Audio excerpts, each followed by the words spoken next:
Everyone, welcome to my channel. आज के इस वीडियो में हम पढ़ेंगे बेसिक HTML टैग्स और एट्रीब्यूट्स। हमने पिछले वीडियो में HTML के बारे में पढ़ा था और ये भी पढ़ा था कि HTML में अपना जो वेब पेज है आप कैसे स्टार्ट कर सकते हो बनाना। आपने अगर वो वीडियो अभी तक नहीं देखा है तो मैंने आई बटन पे उसका लिंक दे दिया है, आप उसे एक बार देखोगे तो ये वीडियो आपको समझने में ईजी होगी।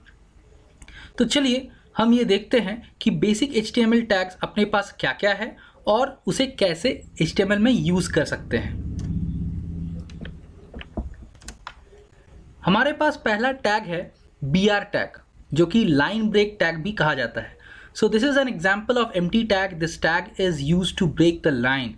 If you want to have a gap in between two lines, then one should use BR tag. तो ये एक empty tag का example है। empty tag हमने पहले पढ़ा था जिसमें on and off tag नहीं होता, सिर्फ on tag होता है और ये दो लाइन के बीच में आपको गैप प्रोवाइड करती है। तो अगर आपके लाइंस के बीच में गैप नहीं है तो आप BR टैग का यूज़ करके दो लाइन के बीच में आप गैप यूज़ कर सकते हो या गैप ला सकते हो। दूसरा टैग है paragraph tag. This is an example of container tag. Container tag हमने पहले पढ़ा था जो ऑन एंड ऑफ टैग दोनों होल्ड करती है। This tag is used for writing paragraph in web page. Okay, so अगर आपको चाहिए कि एक वेब पेज में एक पैराग्राफ हो या दो तीन पैराग्राफ हो तो आप पैराग्राफ को लिखने के लिए पी टैग का यूज़ कर सकते हो। ये कंटेनर टैग है तो आपको पी टैग ओपन और क्लोज दोनों करना होगा। उसके बाद आता है फॉन्ट टैग। तो ये एक टैग है जिसके हेल्प से आप अपने वेब पेज पे कोई भी फॉर्मेटिंग कर सकते हो। जैसे कि यहाँ पे लिखा हुआ है, this is an example of container tag. This tag is used for any type of formatting job on web page.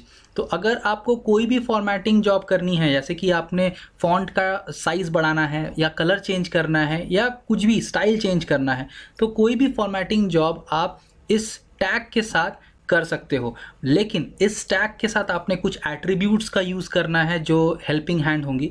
तो एट्रीब्यूट्स के बारे में हम लोग आगे पढ़ेंगे, तो आगे देखते हैं। उसके बाद आता है H1 हेडिंग टैग। तो ये H1 to H6 का रेंज है जो हेडिंग टैग है होता है। कोई भी तरह का हेडिंग आपको यूज़ करना है अपने वेब पेज पे तो आप H टैग का यूज़ कर सकते हो। तो H1 से H6 जो ये टैग है तो ये इसका रेंज है। आपने जो साइज़ चाहिए, हेडिंग का जो साइज़ होता है वो छोटा या बड़ा इस रेंज के साथ हो सकता है। इसके बाद आता है B tag, I tag and U tag. जैसा कि आप देख सकते हो ये है bold, italic and underline.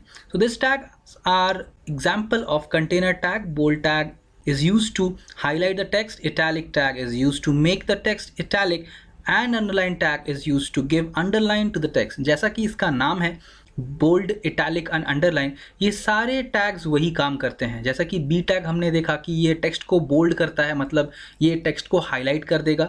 I tag italic कर देगा और यू टैग अंडरलाइन प्रोवाइड कर देगा। ये सारे टैग्स कंटेनर टैग्स में आते हैं, मतलब आपने ओपन करना है और क्लोज भी करना है। इसके बाद आता है सेंटर टैग।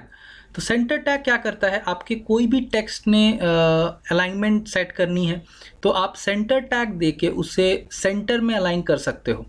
तो ये एक भी कंटेनर टैग है, आपने ओपन करना है और क्लोज भी करना है और इस टैग की मदद से आप अपने टेक्स्ट को सेंटर में अलाइनमेंट कर सकते हो। इसके बाद हम लोग पढ़ेंगे एट्रीब्यूट्स के बारे में। So attributes are the helping hands of any tag. If we want to do any specific task with the tag, then we may take the help of attributes. Every attribute has its own value, depends on its task. तो जैसा कि हम यहाँ देख सकते हैं, कोई भी एट्रीब्यूट एक फॉन्ट का हेल्पिंग हैंड होता है। एट्रीब्यूट को हम एट्रीब्यूट ही बुलाएंगे, इसे हम टैग नहीं बुलाएंगे, क्योंकि ये टैग के अंदर लिखा जाता है और ये एक हेल्पिंग हैंड होता है टैग का। जैसे कि आप यहाँ देख पा रहे हो, हमने फॉन्ट टैग का एग्जाम्पल लिया है। हमने लिखा है फॉन्ट टैग, उसके बाद हमने लिखा है साइज, कलर, फेस।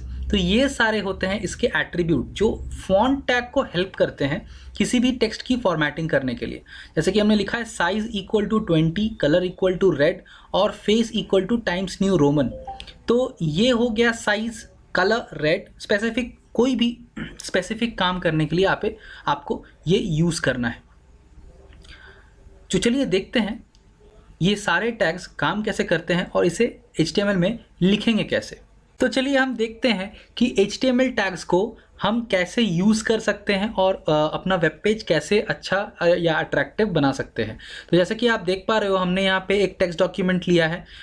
मैंने पिछले वीडियो में अपने दिखाया था कि कैसे आप टेक्स्ट डॉक्यूमेंट से वेब पेज या फिर ब्राउज़र से कैसे आप कन्वर्ट कर सकते हो। तो इस वीडियो में मैं वो नहीं दिखाऊंगा, मैं ऑलरेडी यहाँ पे एक बना चुका हूँ, तो इसी पे हम एग्जाम्पल क्रिएट करेंगे।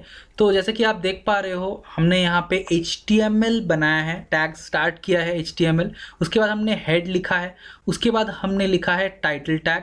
टाइटल टैग के अंदर हमने लिखा है माई वेब पेज। आप कुछ भी लिख सकते हो, क्योंकि हम जानते हैं कि टाइटल टैग के अंदर हम कुछ भी लिखेंगे तो वो एक्चुअल टेक्स्ट नहीं होगा HTML में, तो आप कुछ भी लिख सकते हो। उसके बाद हमने टाइटल टैग को क्लोज कर दिया है। उसके बाद हमने लिखा है बॉडी टैग। बॉडी टैग के अंदर हमने लिखा है सेंटर टैग, जो कि आपके टेक्स्ट को सेंटर अलाइनमेंट देता है। उसके बाद हमने लिखा है H1 टैग, जो आपके टेक्स्ट को हाईलाइट करता है, हेडिंग टैग है ये। उसके बाद हमने लिखा है U टैग, जो आपके टेक्स्ट में अंडरलाइन देता है। तो जैसा कि आप देख रहे हो, एक के बाद एक टैग लिखा गया है यहाँ, जैसे कि आप देख पा रहे हो बॉडी टैग के अंदर एक के बाद एक टैग लिखा गया है। तो इसी सेम सीरीज में आपने इसे क्लोज भी करना है। इसका मतलब जैसे कि जो पहले ओपन होगा वो लास्ट में क्लोज होगा। जैसे कि सेंटर पहले ओपन हुआ था, उसके बाद H1 फिर U, तो लास्ट में जो खुलेगा वो पहले बंद होगा। तो लास्ट में U खुला था, तो इसीलिए हमने U को पहले क्लोज किया, फिर H1 को क्लोज किया, उसके बाद सेंटर क्लोज हुआ। तो ये आपने याद रखना है। अगर आपने इस सीरीज़ में हेर फेर की तो आपको एरर मिल सकता है, या फिर आपका जो वेब पेज है वो आप जैसे चाहेंगे वो ऐसा नहीं बनेगा। फिर आप देख पा रहे हो कि हमने एक पैराग्राफ बनाया है, तो इसीलिए हमने P डाला है, P टैग, जो आपको पैराग्राफ बनाने में हेल्प करता है। उसके बाद हमने लिखा है फॉन्ट टैग, जिसके अंदर आप देख पा रहे हो हमने कुछ एट्रीब्यूट्स का यूज़ भी किया है। तो ये जैसा कि मैंने पहले भी कहा था, एट्रीब्यूट्स होते हैं हेल्पिंग हैंड किसी भी टैग के। क्यों? क्योंकि ये एट्रीब्यूट्स किसी भी टैग के अंदर लिखा जाता है। देखिए, जैसे कि हमने लिखा है फॉन्ट के अंदर, तो हमने लिखा है size equal to 50, colour equal to red. तो ये आपने लिखना है, आप कुछ भी साइज़ दे सकते हो अपने हिसाब से, या कुछ भी अपना फेवरेट कलर डाल सकते हो। तो जैसा कि आप देख पा रहे हो, P टैग खुला हुआ है पहले और फॉन्ट टैग उसके बाद। तो सबसे पहले फॉन्ट टैग क्लोज होगा, उसके बाद P टैग क्लोज होगा। सेम हमने दूसरा पैराग्राफ बनाया है इसके ठीक नीचे, तो यहाँ आप देख पा रहे हो P टैग फिर से खुला है और इस बार फॉन्ट टैग फिर से खुला।